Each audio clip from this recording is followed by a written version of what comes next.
Morning there, RV Daily Driver team. Just want to do a video. You saw how I opened this up. And this question, and what I've really learned, I guess it's been about a month now, is what type of insurance do you have for your RV? So I have a pretty huge company and I've had them for a while and prices aren't bad. But since we've had this hailstorm, I've really kind of learned that insurance just is not that great, right? So there's a multitude of things that I think is really a problem with insurance. And the first one I'd really like to cover is, the insurance company doesn't really get what you have, right? So as we all know, I have this Mercedes Benz chassis, Winnebago Era 70X, right? Class B. So I went through the normal process. You saw the video. I got a whole bunch of dings all over the hood, all over the roof, solar panels, took a beating. The maxi fan took a beating. The antenna took a beating. The HVAC took a beating, right? So, okay, great. So I made a call, right? Hey, got this hail damage. This is what's going on. All right, great. The company said, no issue, right? Don't worry about it. Okay, cool. Here's what we need you to do. We need you to take some pictures. Okay, well, I'm not a photographer, right? And if you do any Googling, right, the ability to catch hail damage is super difficult, right? So I said, hey, I'll give it a shot, right? But I'm just not that person. So I took some pictures and I sent them in, right? And the lady was like, oh, great. Yeah, those are nice pictures, but can you take some more? Doesn't really show a lot. Well, I get it. Doesn't show a lot, right? Because I'm not the expert. So I told them, hey, what do you think about, maybe sending someone out? I will be honest with you, in my whole life, I've not made an insurance claim. So I don't really get how it works, right? But to me, it seems like, wouldn't you send someone out? Or, hey, listen, tell me where to take the RV and I'll take it. Oh, it's no problem, sir. We do these all the time. I was like, oh, really? Yeah, it's not an issue. So my concern was, and again, like I said, I'm not an expert. I don't know, how we remove hail damage, but there's the paintless dent removal, right? PDR, that's the big thing. And if you Google it, it just shows like, hey, there's a couple ways to do it. And one of the ways to do it is you just, go underneath with a little tool, ding, ding, ding, ding, ding, ding, ding, ding, ding, ding, and it just pops them out, right? So, okay, no issue, right? But there is an issue. And for weeks, I told my insurance company, this is the issue, right? Let me show you what the issue is. All right, so here we are, and let me explain the issue. With the paintless dent removal, what they do is they go up through here, right? Up underneath here, and that's where they get the tool at. So I told the lady, hey, listen, when I'm trying to remove the dents, who's going to take all these cabinets out? Who's going to take this toilet out? Oh, sir, it's no problem. We do it all the time. But that wasn't the real answer, right?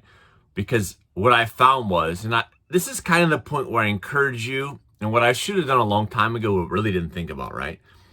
I should have called my insurance company when I got my insurance and said, hey, listen, let me explain what I have, and you just tell me if you understand what it is. Because I think the real confusion was, the lady didn't get it. She thought I had an RV, right? A rubber roof RV, underneath that was just the usual, not drywall, that would have been crazy. The usual plywood, so it wasn't a big deal. It was super easy. Literally, it took me multiple conversations, multiple times to say, hey, no, that's not what I have. I have the Sprinter hard top. Oh, okay, yeah, we get it, right? Okay, great. So I tried to do my due diligence, right? So I called around multiple places. And as I called around, I discovered a trend, right? I'm not sure what the trend was. Either they just didn't want my business or they just didn't have the skill set to do it. So I finally hooked up with an individual. I just called Mercedes, first step, let's call Mercedes, see what they say. So I called Mercedes. They're like, no, we would have to do it. It would be difficult. So I was kind of like, I get the gist, right? Not going to happen here. So I'm calling a roof repair specialist here in the Dallas area, and they referred me off to someone else. They said, yeah, we just don't do that. They said, we can kind of, sort of, but we don't truly have the skill set. So they referred me to this guy, just kind of like a little mom and pop. So I called the dude. I said, hey, listen, man, my RV was involved in a hailstorm. I got some hood damage. I've got some roof damage up top, some solar panel issues. And what I'm concerned about is the repair for the roof, because a lot of people don't have the skill set to take this out. So I've shown you multiple times what this looks like in top right. But we have these cabinets. Winnebago does a great job of hanging these cabinets. They're up there. There's a steel frame underneath, and they screw to that. So what I worry about is I really need someone that has the skill set to take them out and put them back in, right? Can you imagine driving down the road and something just falls out that was just put back in? So that's my first concern I have. This RV is past a year, so there's no warranty, but you have to be smart enough to do it. Up underneath all of this headliner is tons of wires. I mean, think about it. The air conditioner sits up there. The maxi fan sits up there. All this wiring sits up there. The solar panel wiring is running down through here, coming down to the coach batteries that sit on both sides, right? There's a huge amount of wire and all kinds of stuff hidden up underneath this, right? This RV also has the quiet headliner where it's supposed to not rattle or jiggle so much. And I mean, I can tell you that it's not really loud going down the road. The biggest issue that we had for the rattle was the microwave right here, but still haven't got around to fixing that, but I'll get there, right? So that was my concern. So I called the dude. I was like, hey, can you take this stuff out, and what will it really cost me? So he's like, dude, yeah, I can take it out. He's like, cost you around, $10,000 to $15,000. What? Did you say $10,000 to $15,000? Okay. I guess. I mean, the insurance company's going to cover it, right? So not only was he going to take it out, which was a score, right? But even he did take it out, that $10,000 to $15,000 wasn't going to cover what he was going to cost me to store it, right? So he takes it out, which is awesome, right? But don't forget, he also needs to store it while I'm there, getting the rest of the RV fixed. So I could, in theory, take it out, take it to the Mercedes dealer or a paintless dent removal, and they could actually do it for me. So I was like, okay, seems like a great possibility, right? All right, so it sounded like I had a plan now, right? So I called back up to my insurance company and said, hey, listen, I do have a plan. Looks like I can do it this way. So, oh, yeah, yes, sir, we get it. We understand. Yep, we understand exactly what you have. No problem. Great, right? But there was a catch. And what Jeremy didn't get was he was missing something. And I had been missing something all along. So again, this is the second time when you call your insurance company to ask the question. Hey, so, yep, I'm going to take you to this place. It's not going to be a big deal. So when can you arrange for my rental car? They said, what? Did you say a rental car? Yeah. Yes, sir. Never heard of it. Doesn't work like that. I said, oh, that's odd. I thought I had a rental car. She said, no RV insurance policies ever have a rental car. So I said, come on now, right? So I was like, all right, thank you, ma'am. Appreciate it, right? Got into my insurance policy. Guess what? Jeremy doesn't have a rental car. I got roadside assistance, but I don't have a rental car. That's bad on me. I used to have a different car. Currently, I just have this one. So I had rental insurance on the other one. So that's the second thing you need to call your insurance company and ask. Do I have a rental car? That's pretty maybe I'm the only person out there and you're shaking your head listening to me going, man, this guy's an idiot. How would he not have a rental car? But I don't have one. So that's the second piece I'm thinking about. Like, okay, this dude's going to take my stuff out. Then I'm going to take it somewhere. I'm going to get it fixed. What's the time frame it's going to take? And that was really my concern. Like, oof, man, I'm going to be months without a car. So, I tried to relay that to the people, but they're like, okay, that's kind of on me, my mistake. So I think we're good. Lady's like, okay, yep, I'm going to need another picture. What? Another picture? Okay, tell me what you need. She's like, I need a picture of the hood again. I said, again? So I said, all right, let me get on YouTube. Did a little bit of Googling, right? So got my paint marker out. I can include a picture here. Put a little dot everywhere you can see the ding, right? I did half the hood, right? Maybe I was lazy. Maybe I should have did more, right? I sent the picture. She said, you only included one picture. I said, I only got one hood. You only did half of it. Well, can you times it by 2? It was really just an uncomfortable experience, and I really expected more. She's like, okay, well, that's it. We got everything we need. We'll be writing you an offer. Oh, cool, great. Send it to me. Let's get it rolling. So she sends me an offer. Actually, let me back that up. She actually gave me a phone call. Hey, Jeremy, how you doing? This is so-and-so. Hey, how you doing, ma'am? Doing good. Okay, thanks, right? So we got your offer ready. Oh, okay. Cool, right? Give it to me. She's like, we're going to give you $1,400. What? Did you forget a zero on there? No, sir, $1,400. I said, $1,400? I don't accept that. That's crazy. What am I getting? $1,400, right? That's going to do nothing. I literally just spent the last 2 weeks researching this, telling you what it's going to cost me. At this point, I'm just pissed, right? Thinking, did I just waste 2 weeks of my life researching for you, telling you like, I mean, it's not going to cost that. Old Dave's going to cost me, 10 grand to take it out. I'm going to have to store it somewhere. I'm not going to have it for a long time. And you call me up and say $1,400. So I said, great. I love it. It's a good deal, right? So what I need to know is, where can I take it? If you say you can do it for $1,400, just name a location. Give me a date, man. I'm going to take it there. She says, oh, no, sir. You know what? I'm not even from there. Oh, okay. You're not from here. I get it, right? So where should I take it? Oh, we actually allow the customer to decide where to take it to. I said, oh, well, that's nice, because for the last 2 weeks, guess what I've been telling you? There's nowhere to take it. Nobody wants to do it.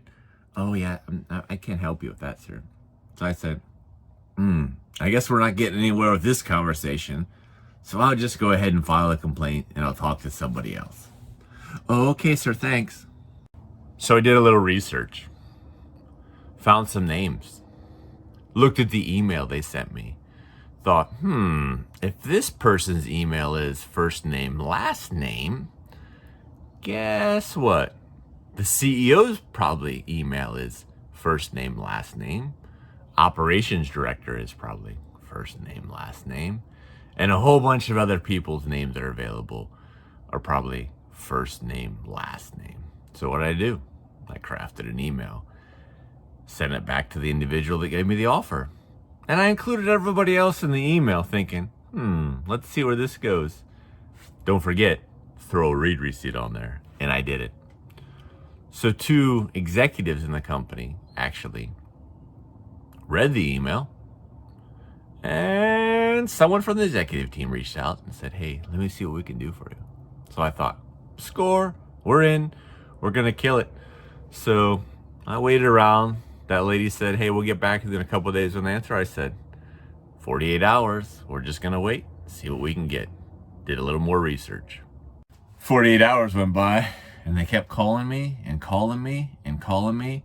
And finally, I got in contact with the supervisor, and he said, let me explain the process to you. I said, I'd love it, because $1,400, I'm not sure what I can do with that. He said, okay, let me tell you how it works. I said, I'm excited. Tell me how it works. He said, that $1,400 is just an estimate. Just take it where you want to. I said, take it where I want to? Man, I told the last lady I don't know where to take it. I have no idea. I've been calling for weeks. He said, let me reach out and find some place where you can take it. I said, wow, man, that would be great, because I've been asking for that forever since you gave me this crappy $1,400 offer. Oh, okay. So he said, give me a little time. So I gave him some time. And guess what? So he calls me back, says he's got a shop for me. I said, I'm stoked. I called the dude from the shop. He said, yeah, we can take care of it. We do all kinds of giant buses, huge RVs, $1 million coaches. I said, I'm in. He said, just bring it over and drop it off. I said, all right. He said, how much your quote for? I said, $1,400. He said, oh, that's nice. He's like, because guess what? Our cost is $187 an hour. I said, perfect, because my insurance company said, hey, don't worry about it. It's just an estimate. Let us know what it's cost. I said, that's what they told me. He says, perfect. He said that actually that insurance company rep comes by every week and we'll show him once we're up in the thousands and thousands of dollars for the cost to repair a coach. I said, great. So guess what? Next week, I'm going to take the coach, drop it off, and they're going to start to repair it. And the journey is going to continue. But the key takeaway, I think, for this is, hey, listen, do me a favor now, if you're still with me, right? Call your insurance company and ask some questions. One, I would ask, hey, I got a Class B. Tell me a little bit about what a Class B is. They're going to tell you, oh, absolutely. It's a front of a Sprinter van, Ford, Dodge, and the back's a box made out of plywood. Then you can educate them and tell them, well, that's not really what a Class B is. That's a Class B plus, possibly a C, but that's not what I have. So that's your first part, right? Get that out of the way. Second, check what Jeremy didn't have. Make sure you have a rental car. And then ask about that rental car. Is it something comparable? Or, hey, I turned in my RV and you give me a Ford Fiesta. You know, not happening, right? Just something to also think about.